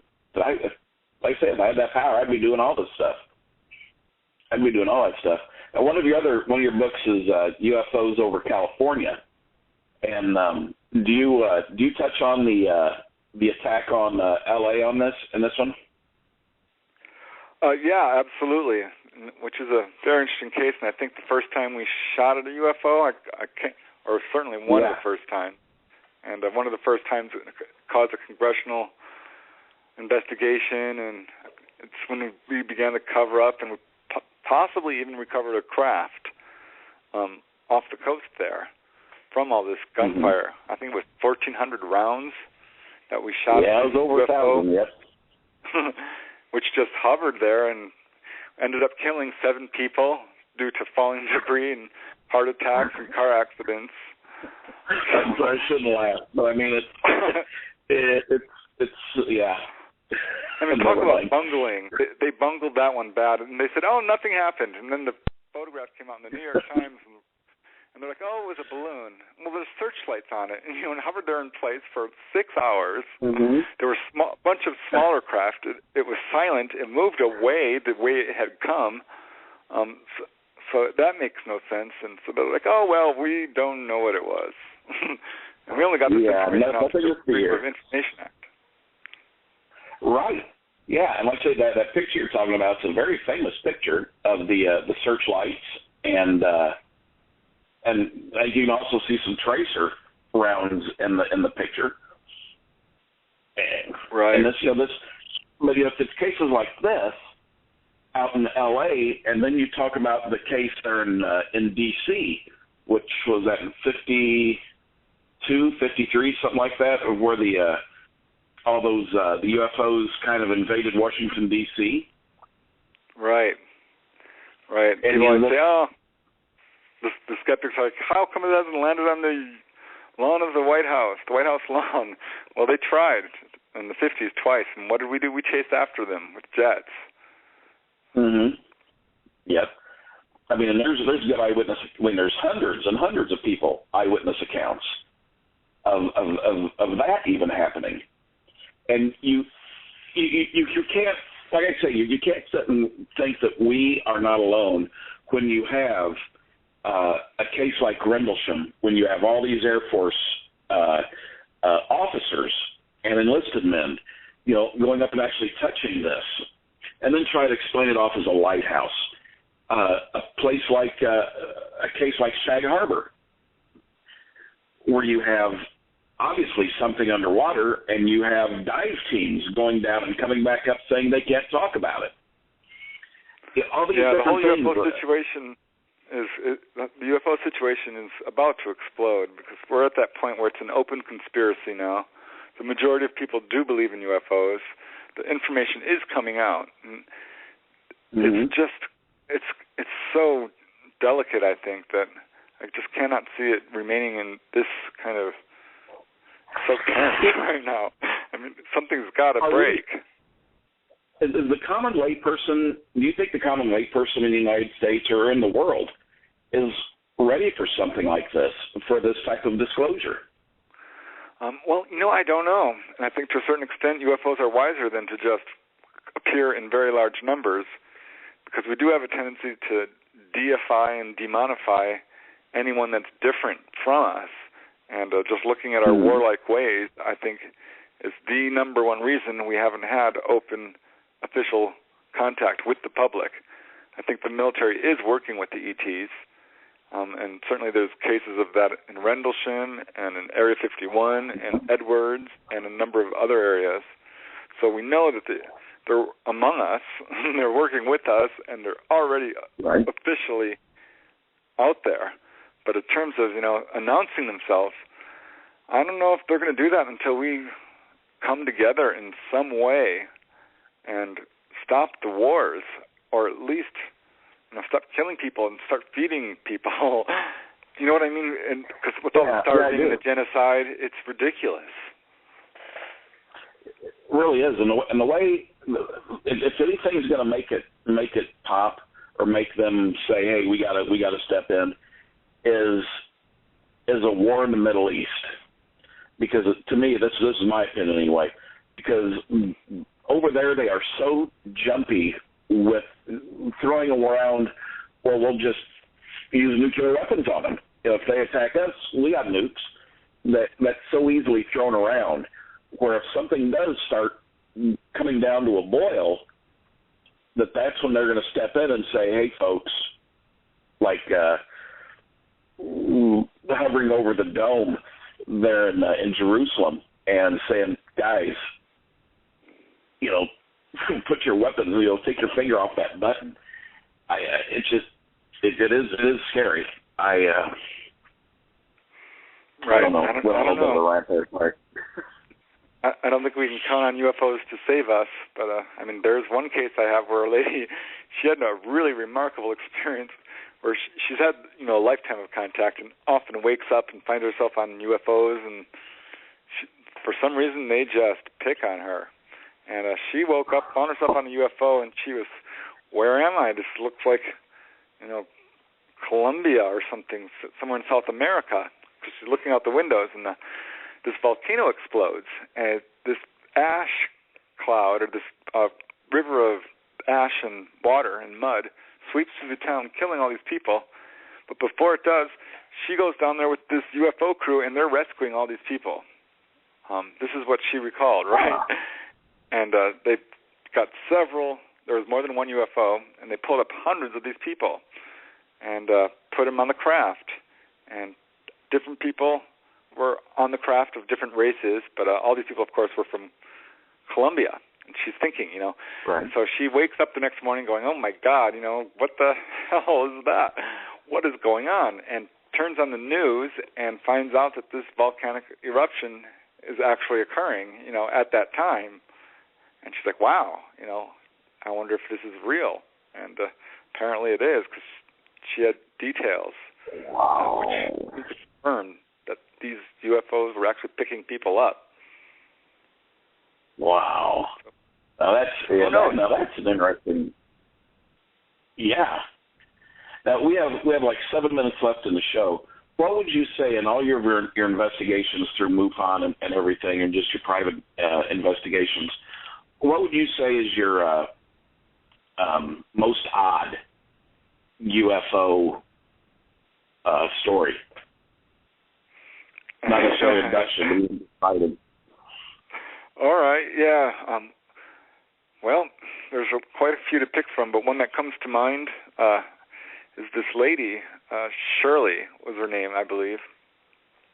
She's now deceased, but she's had a lifetime of contact in which she seen UFOs. Once, as a kid, she was beamed by this UFO and had missing time.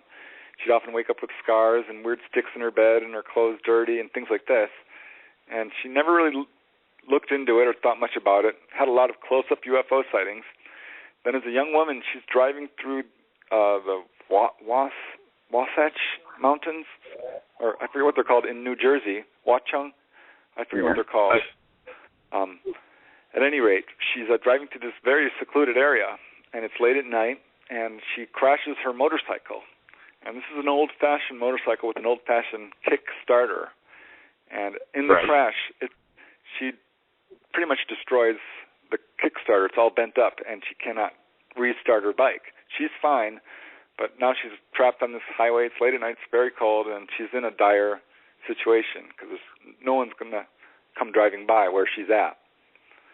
And she's wondering what to do when she doesn't see a UFO. What she sees are these two figures appear on the highway right next to her bike, giving her, quite a scare, really. She steps back, and while they lift the bike up and fix it, bending down, one of them bends down and actually fixes this thing with his hands.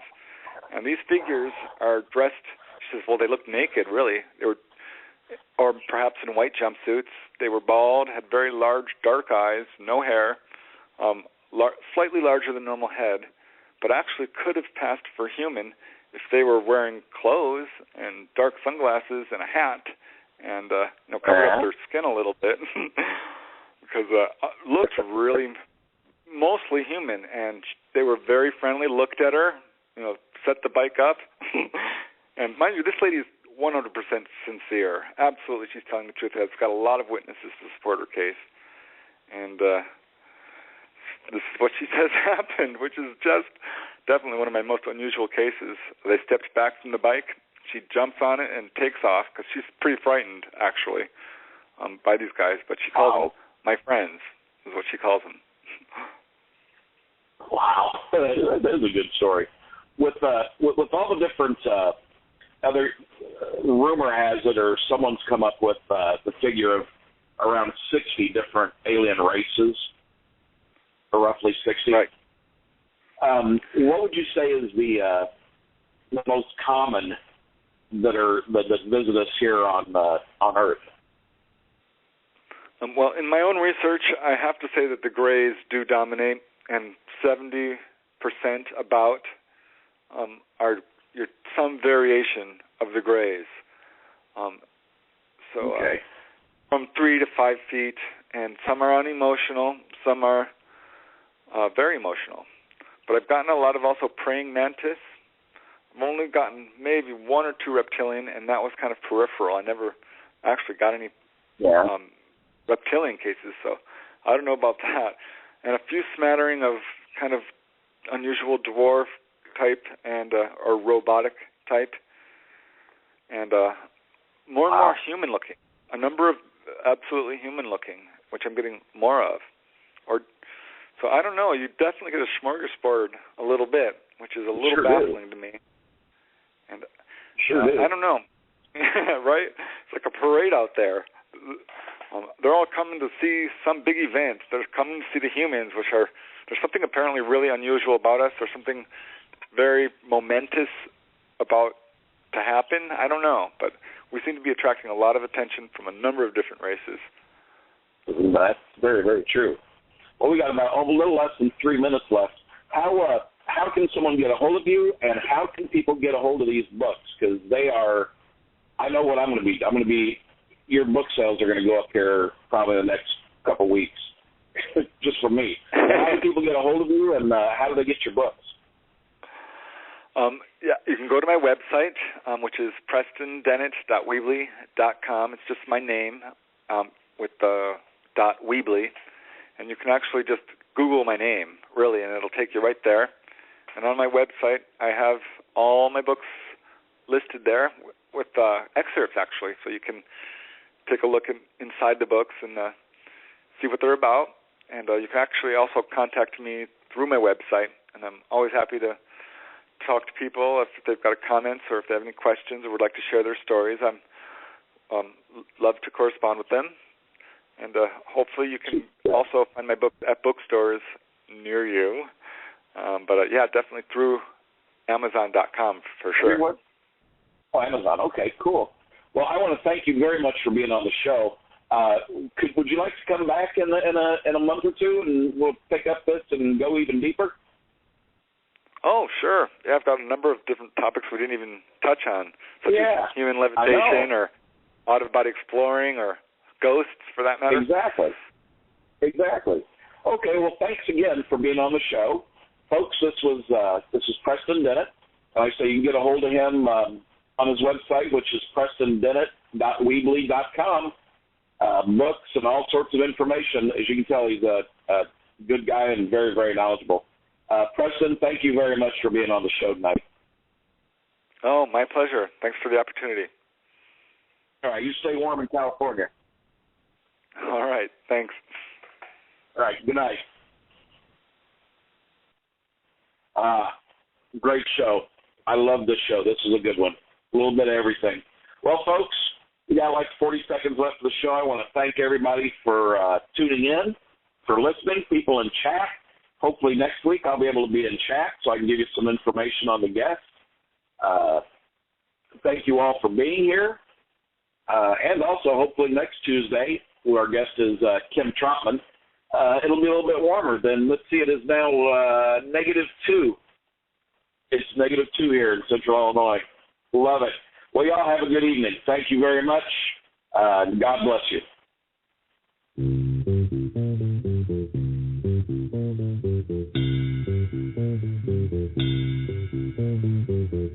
In this dirty old part of the city where the sun refused to shine, people tell me there ain't no use in trying. Bring you.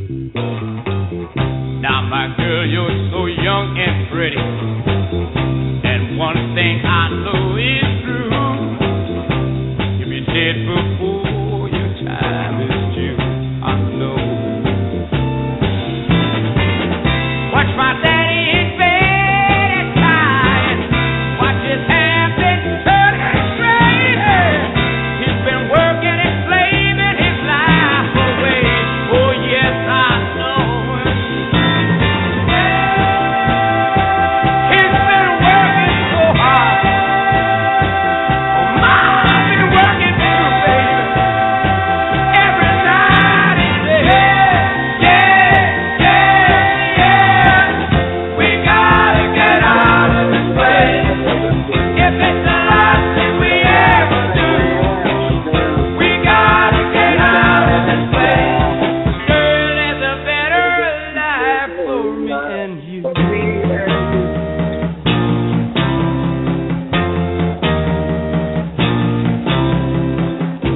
my girl, you're so young and pretty.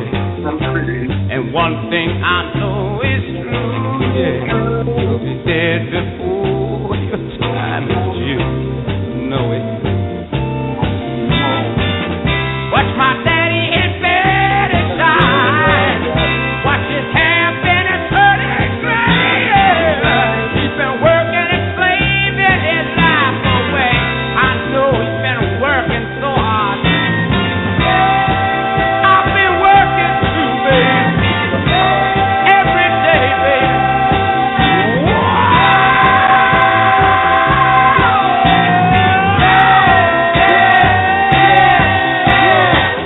We gotta get out of this place. If it's the last thing we ever do, we gotta get out of this place. Girl, there's a better life for me and you.